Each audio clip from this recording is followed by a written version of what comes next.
Welcome to the MFR Coaches podcast, where we talk about how you can create a six-figure MFR practice. I'm your host, Heather Hommel. Not only have I been practicing MFR for 11 years, I'm also a life and business coach, especially for MFR therapists. My goal is for you to understand how to get fully booked, how to talk to your clients, and how to make sure they understand what's possible for them with MFR treatment. I'm here to help you stop under-earning, overworking, and burning out. I'll lend support so you can create the MFR practice you've always wanted. Learn how you can do it too, even if you live in a tiny town, and even if you're just starting out, and even if you've ran your practice for years. Let's go.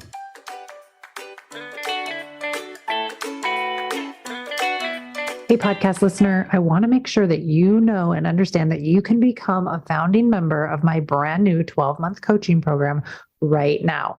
Get in before we even start our live coaching, or get in the week we start live coaching, August 1st. There's zero benefit to waiting for your business to be in the perfect situation in order for you to join. There's so much power for being in community and learning from others that are going through the same things that you're going through or one step ahead of you. Be in this group and get to work on your business right now. Create the foundations to have a six-figure myofascial release business. Do it now. Do it today. I'm so excited to be your coach. Go to www.themfrcoach.com/coaching today and join right now. I'll see you over there. And again, live coaching begins August 1st. You get instant access to the course right after you sign up. See you later.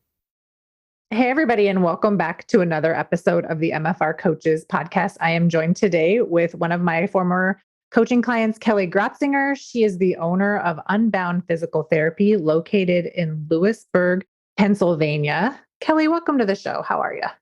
I'm good. Thanks for having me. Yeah, I'm excited to interview you. Before we started recording, we kind of talked a little bit about the importance of normalizing slower growth or things taking a while to catch on. So let's get into it right away. Can you kind of tell us what brought you to coaching? Give us that background and then we'll go from there. Yep. I actually created my business February of 2022. And I was only doing it not even part-time on the side while still working full-time in home health. And then I did that for a few months and I just got really stressed out and fed up with my full-time job and all the crazy paperwork and everything else and all the politics of it. So I just said, I'm done and I'm going to put everything I have into my own business. So I had a slight derailment of it too, because my father passed away. So I was dealing with all of his house, properties, everything. So I got really a very slow start, I would say. And then I started following your podcast sometime over the summer. Oh, driving out to Arizona to go to advanced unwinding.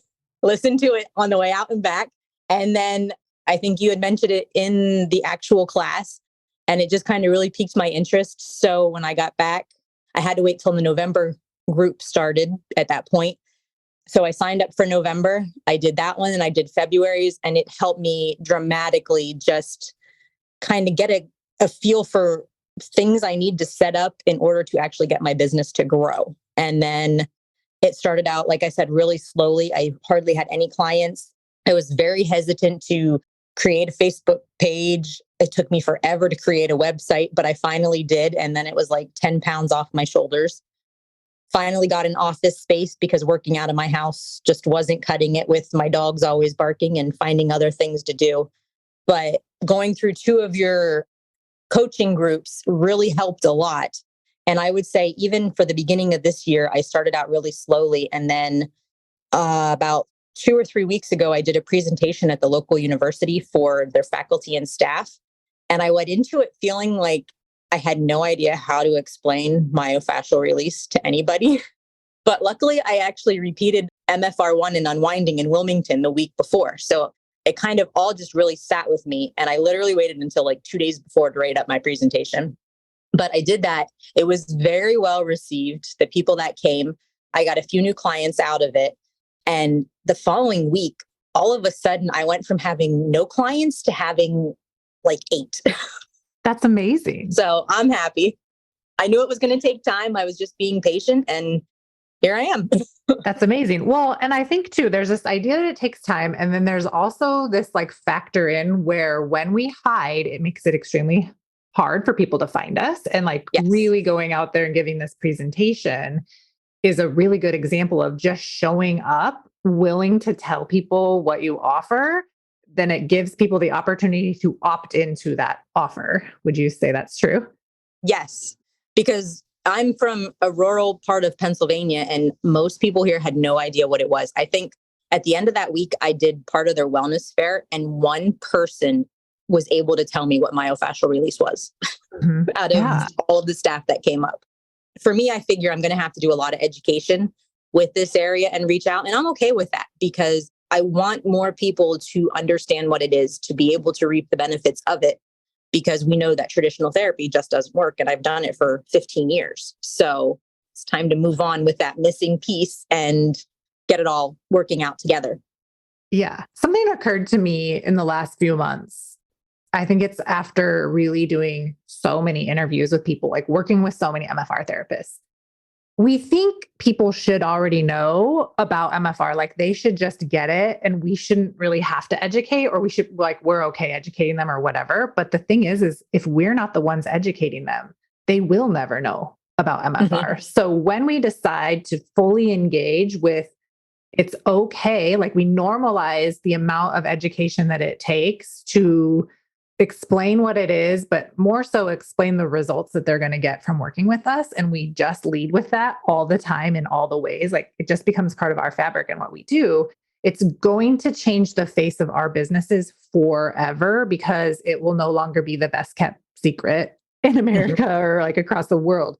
But we have to quit keeping it a secret. We as a profession, we as MFR therapists have to quit being afraid to talk about it or quit deciding that we don't know how to talk about it, right? We just have to decide that we know enough, that we can do a good enough job right where we're at without any extra special skills. Like just from the seminars we've had, we have to just start talking about it.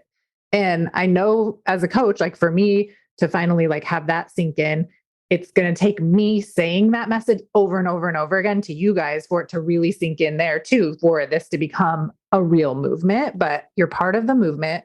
I'm super happy. Like your clients are so lucky to have you. And I mean, it just gives me goosebumps. So I'm super excited about this. So you went from 0 clients to 8 just with one presentation. How do you actually feel now about the work you put in to create that website and to create online booking and to have a Facebook page? Like, where are your thoughts around those things now? It's kind of like, why did I wait so long? Yeah. So let's talk about why do you think you did? Honestly, I think it was actually the fear of success and not the fear of failure, because I know it's going to make a difference when it gets out there and I know more people are going to be looking for it. But it was just, I don't know, taking the steps and actually doing it was just terrifying. Yeah. And it's something else that I'm learning in the process, because learning how to create the website and then turn around and modify it whenever I feel like it. I'm posting pretty much twice a week now in my Facebook group, and I do about a month at a shot when I do that. And I've been able to get more people engaged that way. And then that was huge because I was like, I don't know how to do this. I have to learn how to use this program and that program and then how to combine them so that it's all scheduled out. But now I have it and now it's not hard. Yeah. It's so funny, right? And this is normal. Like this is everyone, like almost everyone that comes and works with me. It's like, I think maybe it's who we are or like the fabric of us as therapists, or I don't know what it is exactly, but we think we should just know how to do all this stuff and it should be easy. And when it's not, there's just this ultimate resistance of like, this is going to take forever. Or even if it does take a certain amount of time, that's wrong. It shouldn't take time. And I'm like, what if it just takes time? What if for you, it took you 80 hours to do that and it took the person next to you 20 and it took me 5? The thing is we got it done. We all got to the same goal. Why is there more of a value for somebody getting it done in 5 hours versus getting it done in 80 hours? I want to normalize that for some people, it will take 80 hours. It will take 80,000 Facebook posts. It will take more. You will underestimate the amount of effort it takes and the amount of time. But if you don't give up in the meantime, you will get the result of going from 0 to 8 clients. And once you have 8 clients, you could have 16 clients. It's just this snowball effect. Yep. So good job. Yes. And you encourage us. I mean, you give us ideas. You had suggested different online or electronic documentation. And for me, I just didn't like any of the programs and I fought with it forever. I don't know how many weeks I spent on it. And I just said, screw it. I'm just going to do paper documentation and be done with it. I'll get one of the cheaper scheduling programs and just use that and go from there until I decide if I finally find a program that I like or if I'm just going to stick to it this way. For me, it's easy because the paper is just a whole bunch of check marks and coloring for all the purpose of it. Yeah.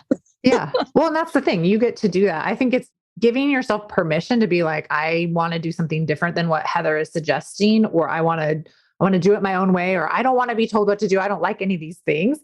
Yeah, that's good. That's fine. Go do it. The only reason I give suggestions for Simple Practice or Massage Book is because I've personally worked with them, but they're not the first software companies that I've worked with. I have worked with so many and changed so many times.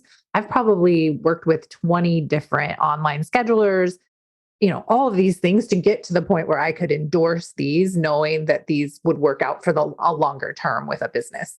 And at the end of the day, there are always going to be people that don't like it. It's totally fine.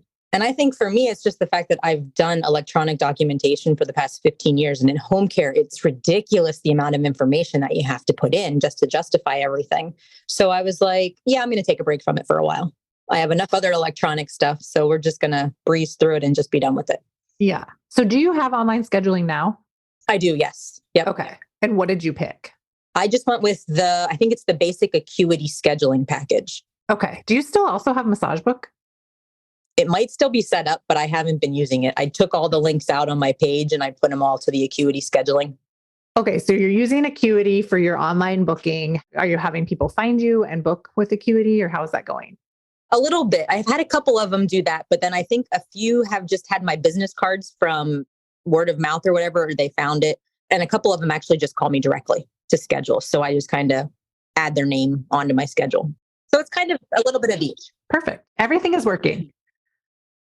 Love it. Love it. And then as you get bigger, you might change your mind, or you might find like, oh, paper documentation is my friend. It doesn't trigger that response in me that, whatever was happening when you were in your corporate job where you had to do so much documentation. So I think it's good to always check in and be like, is this working for me? Is this not working for me? Because lots of things will work for us until they don't. And then we get frustrated. And instead of like going through a whole frustration meltdown, we can just continually check in and be like, is this still working for me? Yes or no? Is this thing broken now? Which you'll know. You will know. And this is just the beginning of all of the fun craziness. So excited for you. Okay. Why don't you tell us a little bit about how you got into myofascial release? What was going on? So it actually started after I had my second child. I was still having the glorious stress incontinence issues, and I had an annoying back pain that wouldn't go away. And one of my coworkers had said, oh, you should go to, it's actually Jess Papa in Rhode Island. You should go to her because she has her own myofascial release clinic. And she had actually been a student at the facility that I was working at. So I finally looked her up and I got in with her. And one of the first couple of visits, well, the first visit I ended up with the good old healing crisis. And I felt like I had the flu for a couple of days. And then I want to say one of the ones shortly after that, she did one of the bladder releases on me. And I felt the release occur. And it was just such an amazing feeling. I think that was like the instant that I was hooked. And I was like, okay, this is it. I've got to, one, keep coming to get treated. And two, find out more about this and how I can use it to benefit my patients. So I actually went to her for like 6 months. And then we ended up moving back to Pennsylvania. So shortly after that, I went out and I took fascial pelvis. And that kind of got me started. It's been a ripple effect. And I've just been taking course after course whenever I can and love every minute of it. I just got back from pediatrics yesterday. I love that so much. That's so cool. So your first seminar was fascial pelvis. Do you have a favorite MFR class that you've had so far? I don't think so. I just think that there's so much in each one that I just get a little bit here and there. I mean, women's health was definitely eye-opening, and that really made me want to do more with the pelvic floor. But I love all of them, and repeating them, you go back and there's so much new information that didn't register the first time. So all of them are great. I can't even pick. Right. I love that answer. So good. So would you consider yourself to be a women's health physical therapist? Are you telling people this is something you can offer them and working with women in this way or hoping to work with women in this way? Yes, I am definitely. I mean, I know I can get more education on it and I do plan to, but I know with what I have and personally what I've been through as a female and having two children, that I can definitely help women go from there. And I do advertise that I can. And I actually have a couple that I'm working with right now for pelvic floor issues. And of course, most people, I mean, have some kind of a pelvic dysfunction. So I'm always starting there with everybody. Yeah, that's so good. Your clients are so lucky that you can offer this, because you do in most states have to be a physical therapist or an OT or an MD to be able to do that internal pelvic floor work. And kind of like the idea, if you have a pelvis, you probably need this work.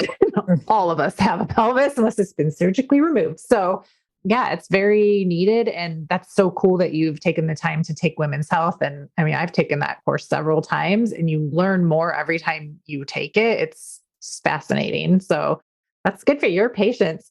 How often are you telling people that this is the work that you do?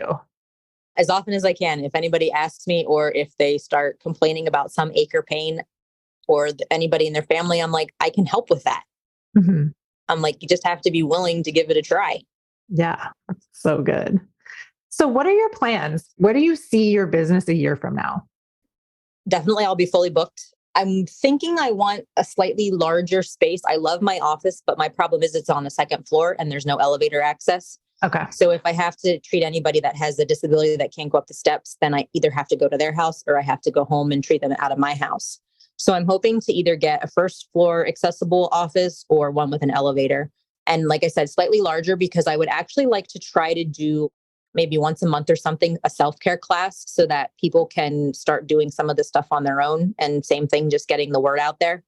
Mhm. I've kind of played around with like doing little 30-minute to an hour workshops once in a while, just to give people a brief overview of what things are.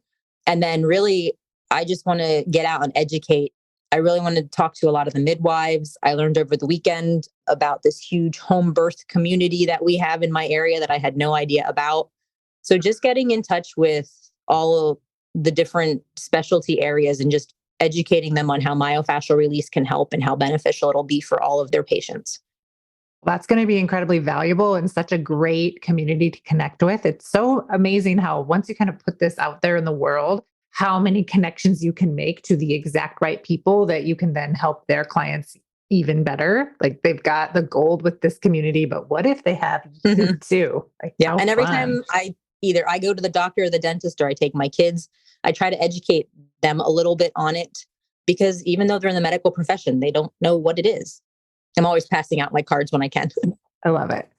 So aside from the putting yourself out there, the website creation, the online booking, what else would you say has been the hardest part about setting up your business? I think for some people, it's the cost because their first question is always, do you take insurance? And I said no. And I mean, for a while, I just kind of left it at that and I didn't explain why. But now I'm back to the point I'm like, no, you know what? I'm going to take the time to explain why I don't take insurance because it's not benefiting them in any way. And it's just holding them back from what they can truly accomplish with results. And then, of course, I was still questioning my price periodically, but I'm like, you know what? No, I have clients that are paying full price. I've actually sold a couple of packages. I'm not changing my price. Mhm. So I got over that hump too. Yeah. Do you think coaching helped with that, or was that something you worked on your own? I think it was a combination of both. Definitely with listening to the Raise Your Rate boot camps and stuff and the different stuff that we talked about in the group on a regular basis. But then finally, I think once I started getting the people coming in and they were willing to pay, and now I'm actually getting friends of theirs to come in, I'm like, see, it's working. People are realizing that if you want good care, you have to pay for it. Mhm. Yeah. And you can just keep offering that message too. Yep. Yeah, it's all about how we think about our rate and how we think about the results that we offer and our willingness to hold that kind of awkward space when someone says, do you take insurance? And you're like, no, I don't. But let me tell you why. Let me tell you why you want to buy this. And being willing to say it over and over and over again in 50 different ways so that people can hear it differently until it sinks in. It won't sink in with everybody. Like my mom's never going to opt into paying cash for anything. and she has the results that show it, right? But I, on the other hand, came from that model and I'm like, where can I pay cash so I can get in sooner, so that I can get better care, so that I can, have this result? Even at times when I could not afford it. I'm just glad that other people didn't make that decision for me, whether or not I could afford to do something. Have you ever been at the doctor and they're like, what's your insurance, when they're trying to write you out a prescription? Yes. Yeah. And I'm like, don't not give me the varsity prescription just because you think I can't afford it. Mhm. Like, let me make that decision. I will go drive Uber if I have to, or do DoorDash, or work at McDonald's. And usually I'm the one seeking all of this stuff out because the doctors aren't recommending it to me, because I know there's other stuff out there and I do my research. Yeah. And I just want to get what's best for me, not what they think is best for me. Yeah. And don't you think if we think about our clients in that way, those are the clients we attract, the clients that really are seeking out what's best for them. They want to know all the options. They want what we have. They might be hesitant around the price, but only because they haven't yet been told what the results are that they're buying. They're not buying an hour of time on your table, buying the result. Yeah. And I think sometimes convincing them of that can be a bit of a struggle. But again, I'm starting to see the clients. So people are realizing that it's beneficial. And that's all that matters. And sadly, it's kind of funny, actually. I think that the whole presentation at the university really boosted my confidence in a lot of this stuff. Yeah. I was just kind of on this mellow streak or whatever. But after I did that, I was like, wow, I do know what I'm talking about. This is an easy way to explain it. And then the people came and it made me feel a lot better. And I was like, they're listening and I do know what I'm talking about. So that's a good thing. Yeah. And you had that ability the entire time, right? You just Yes. waited until you had this opportunity to present it. So that's wild, don't you think? Yes. Like, oh, you always had that ability. It wasn't doing this presentation didn't then somehow anoint you as an expert in this. Like, you've already had that ability in you. It was just giving yourself permission to let out all of this goodness into the world, let people see it. Yep. Okay, so I remember you in coaching as someone who didn't get coached a lot. What is your thoughts about someone who didn't get coached a lot live? And what do you think still was the value for you? I don't know. I just absorbed everything that everybody was saying. And I noticed, like, if they were having the same things that I did, I was just taking notes and figuring out where I could change things. And a lot of the times I was actually sitting in the meetings and I was doing things on my computer. I was working on my website. I was doing Facebook posts. Like, I was doing a lot of this stuff. Mm-hmm. But I found during that time that I was very hesitant to go out into the community and do other things, like just pass out my cards to the local businesses or give brief little descriptions of what things were to different people. But afterwards, I was like, okay, I've gone through 2 rounds of this. I need to step back and really take the bull by the horns and do this stuff on my own. And then I finally did. And I was like, why did I wait so long? So funny. Like, oh, I could have done this while I was in coaching. Yes. Normally I'm a go-getter and I do things, but I think when I don't know why, but for some reason, like when it was benefiting me as an individual, I was just very hesitant about it. And I felt guilty because I wasn't bringing in any kind of money or anything like that for the family. But now, same thing. As soon as I started getting a couple of clients, like, huge weight off of the shoulders and I feel so much better. And again, that confidence is there. Well, wouldn't you say like you're a pretty confident person? Like, would you identify as a confident person? Yes. And so then when things take longer than you imagine, or when things aren't as easy as you think they should be, does that kind of slow you down in a way? I think so.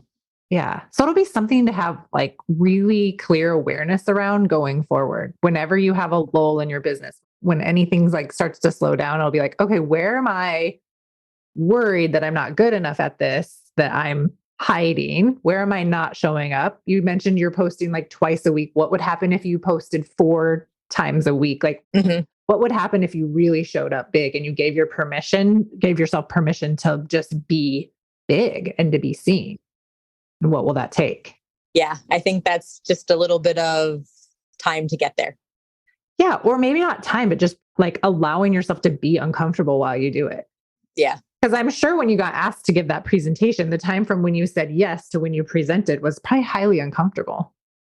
Yeah, it was. And it was, I think I had like a month and a half to 2 months notice because I remember in February or March, I forget, I had told you about it. I feel like we talked about it in coaching. We did. Yeah. Yeah. And then I had a month and then I literally waited. Like I had a couple of slides just for picture reference. That was put together pretty quickly, but literally my presentation I wrote about 3 days beforehand. Yeah. And I was practicing it. And I was more nervous because I was like, oh man, I'm going to be reading off the paper.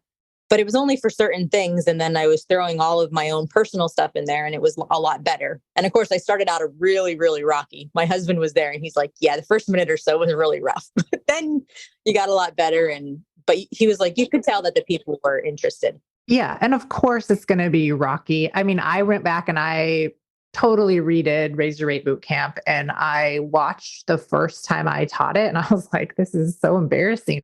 And I have video of it, right? So I've watched myself back multiple times. I'm like, wow, I was so nervous and so scared. And of course, I had put the materials together really quickly right ahead of time because I procrastinated because I was worried I didn't know what I was talking about.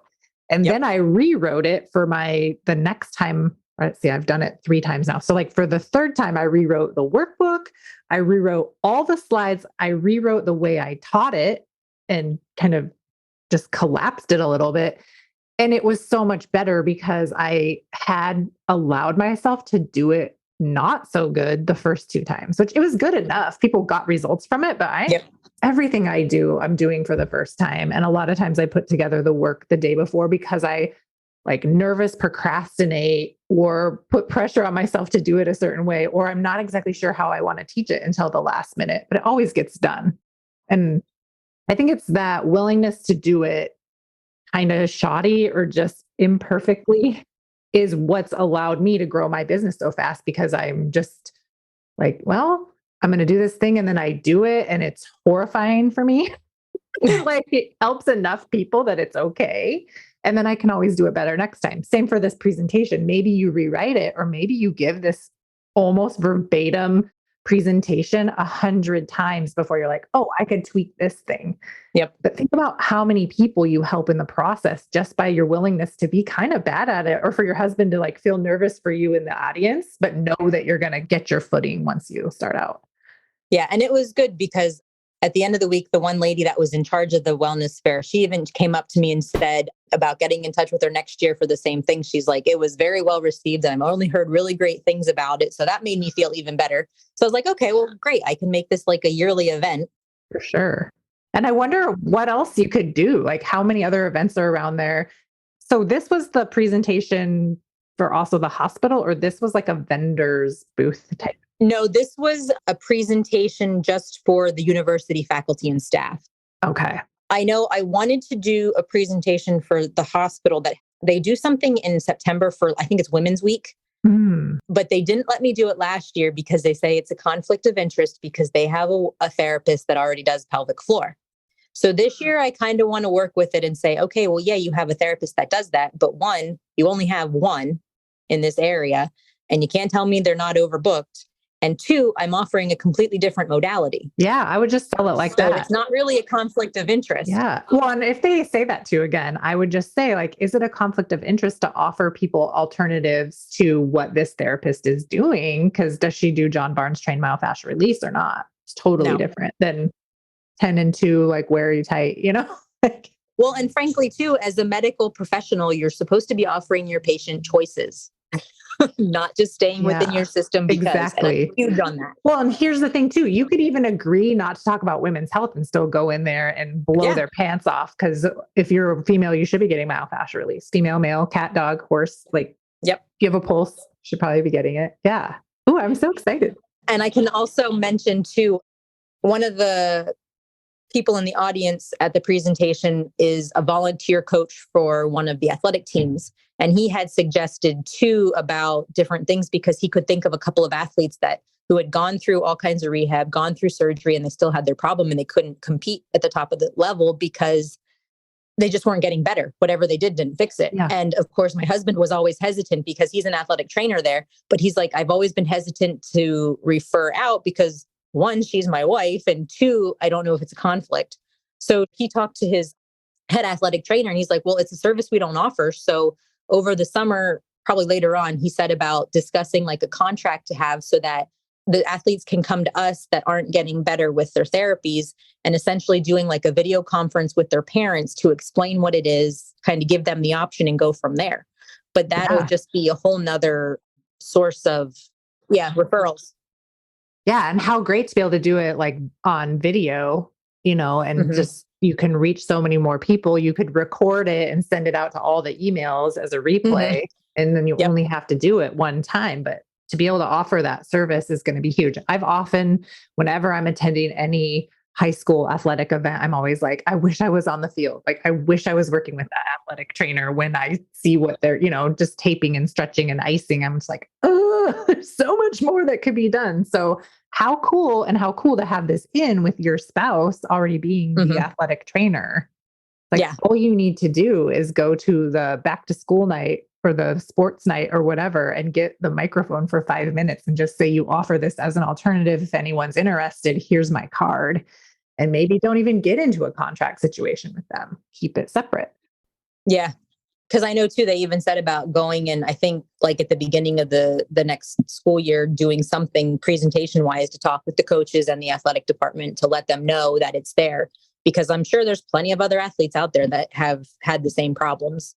Yeah, this is so good. And I figure too, by educating their parents, hey, then I'm spreading the word all over the country because they come from all over. Well, yeah. And how many of these parents have sore backs or pelvic dysfunction that could be seeing you while their kids are at these training camps? I mean, it just it's just like if you put yourself out there at all, like just kind of inserted yourself as an expert into these people's lives at all, you're going to help them and help your business really take off. So this is really exciting to kind of brainstorm these ideas with you and just see how easy it is to tap into what resources you already have that could create more client leads. And it just takes one or two people that you help that then tell hundreds of people. And it creates this huge thing because people want what you have. Yep. And I think too, like some advice I would give you is if you ever feel like things are slowing down or things are taking too long, is to always remind yourself that people want what you have and they are just waiting to know about it. And I think at this point, I just have so many ideas that I just need to write them down and literally just go one at a time. Yeah. Because as I'm doing more things or attending more courses again and again, more things pop into my head. Because then over the weekend too, it was like, okay, well, I live near a bunch of Amish people. And that would be a great community too, because they're more into holistic stuff than traditional medicine. So, I mean, at this point, I just have to do things one at a time and go from there. Yeah. And you don't have anything to lose by reaching out to these people. Yeah. Yes. You know what? One thing I use, and this might seem kind of lame, but for anyone else listening too, I just use the Notes app in my phone. I have an iPhone. It has a Notes app. I constantly open that up and I probably have thousands of files in there of just like just brain dumps of ideas of things I could do based on talking to other people. It triggers me to do something. Yep. I'm like, I'm just going to write this down because I'm never going to remember to write it down later or which notebook it's in. But those notes, there's a search feature and you can just search for something in there and then it will pull up whatever you've written down. So I just keep a running list of all the things I want to do or try or say, or, podcast ideas, anything that just comes to mind. Because sometimes I get it in the middle of the night or whatever, or shower thoughts. I just have to write it in quickly. So that might help you too. Yes. Awesome. Okay. What would you say was the biggest help for you when you came? Like, what did you get out of coaching?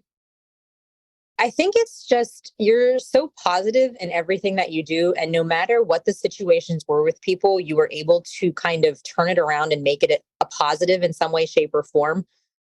And same thing, even though all of us were struggling with some of the same things and different things, there was always a suggestion on ways to do things. And you didn't tell us what to do. You just gave us the confidence to go out and do it. And then that was us taking the initiative. And by creating the website and things like that, it was a sense of accomplishment for me, even though there was kind of a push behind it. And I think in the long term, I mean, just the website alone, I think that's gotten me one or two people from further away locations that are actually closer to other therapists because I have a website and they don't. Yeah, you're searchable. Yes. So I think just the positivity and the huge amount of support, and all of the other therapists in the group, like just very supportive of each other. So it was just really nice. And even though I didn't talk a lot, I was getting so much out of it. I'm definitely one that kind of sits back and absorbs it all, but I definitely had huge breakthroughs, I would say.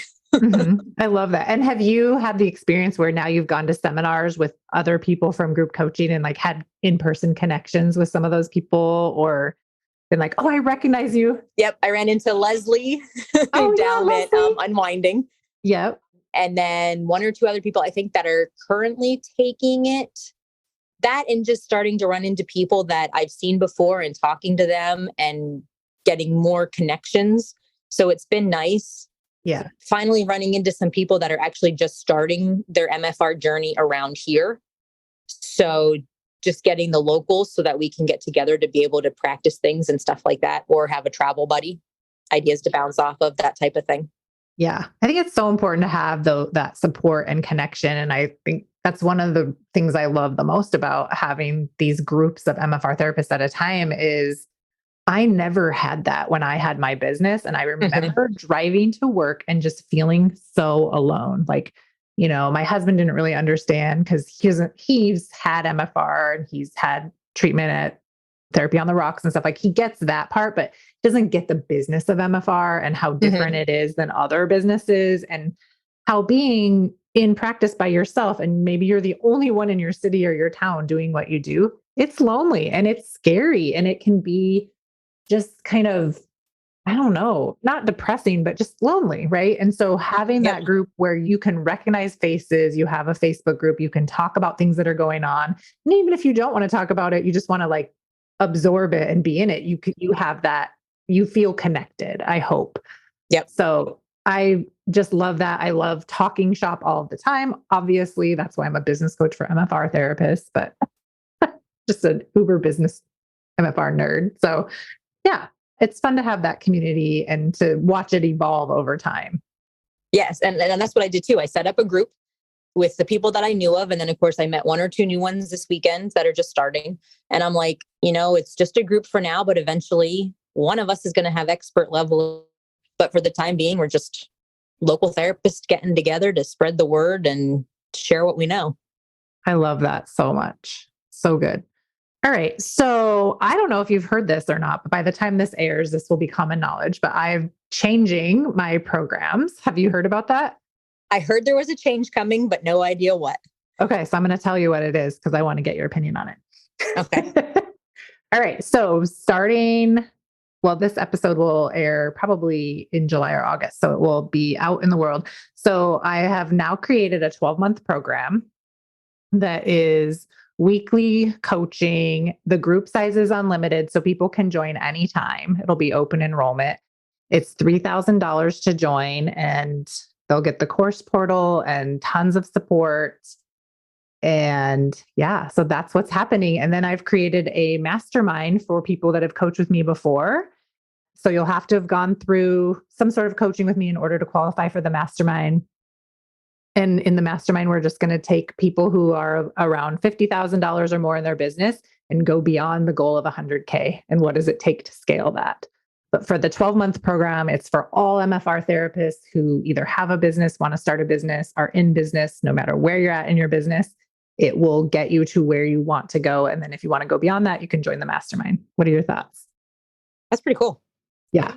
I think it gives a chance for people, that have no idea if they truly want to do it or not, to join that group and then hear from all of the others that are in it, where they're at.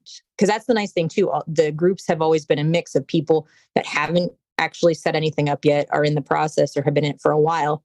So it's nice to see all of the differences and how people have grown over time.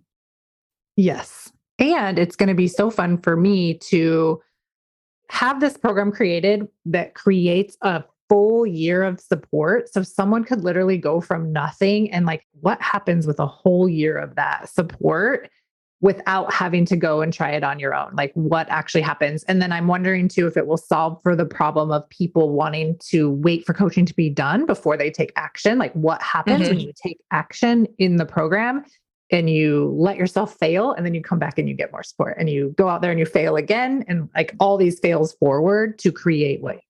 So I'm really excited about it. Yeah, that'll be really good. And hopefully it'll get a whole lot more people involved and giving them the opportunity to start their own business. Exactly. And they don't have to wait to join. They can join anytime going forward. So that'll be good too. Because I heard you say you found it, wanted to opt in, and then you had to wait a few months to get in. Yeah. Yeah. So we'll eliminate that problem too. Yeah, that'll be really nice because then people can just do it while they're thinking about it and not second guess it and come up with excuses. Yeah. So would you recommend people sign up for coaching, or what would be your advice to people that listen to this podcast? I definitely would. I mean, there were some things that I knew going into it that I, again, was hesitant to do. But then there was a lot of stuff that I didn't know about that I learned along the way. And it was just very helpful. And I'm sure I'll probably be doing it again in the future. I just needed to step back to force myself to take charge and do a lot of stuff. And I know not everybody's like that. A lot do take the bull by the horns and start right away when suggested. But it's definitely helpful and I highly recommend it. Thank you so much. Yeah. And I want to normalize that that's okay to do that. There's no right or wrong to do it. It's like, it's all working out. And I think the biggest thing to remember too is as long as you don't quit, you're always going to get to your goal. Right. It could take 10 years, but still, if you got there, you're not going to be mad. Exactly. And the other thing is too, like you've been in business since February of 2022. Mm-hmm. We're talking in June of 2023. Things are starting to really take off. It's been a little over a year. That's not a lot of time. No, not at all. Not a lot of time. We have to remember that it's not normal for things to go as fast as they do for some people, especially in, some of the results people are creating. It's normal in our group, but it's not normal in the business world for things to take off that quickly. So right. It's really fun to see all of the results people create. And I'm just excited for you. I'm excited for your patients to find you, to get to experience this. And I'm really excited to watch what you create. Because again, this is just the beginning. So it's so fun. I know. I'm very excited. I didn't think I would ever be a business owner, but I'm so happy that I finally took that step. And I have no regrets at this point. I mean, over the weekend, family was talking about some of the crap that was going on in their business, and I'm just sitting there. I don't have that problem because I'm in charge and I don't have to respond or answer to anybody anymore. So it was great. I love that so much. Tell everybody where they can find you. I have a Facebook page, Unbound Physical Therapy LLC, or my website is www.unboundptmfr.com. Awesome. All right. Thanks so much, Kelly, for being on this episode. I can't wait for other people to hear your journey. And I'll be back again next week with another episode of the MFR Coaches Podcast. Y'all have a great week. Thanks for joining me today. My mission is to help every MFR therapist become a part of the movement where no MFR therapists ever under-earn or burn out. Join my 12-month coaching program. You'll spend the first 90 days setting up your foundation to create your six-figure business. Then you'll go to work and uncover exactly what's holding you back from the business that you want and desire. Get support while you raise your rates, set your policies, and learn how to talk about MFR and how to sell MFR in service of your clients. Learn exactly how you can do it too, even if you live in a tiny town and even if you've had your business for years. This program is open to all MFR therapists who want to create what is possible when you stop playing small and start showing up in your full power as the John Barnes trained MFR therapist you are. Put your magic to work in the world and help more people get out of pain and back to active lifestyles. I'll help you do it. Go to www.themfrcoach.com/coaching and sign up right now.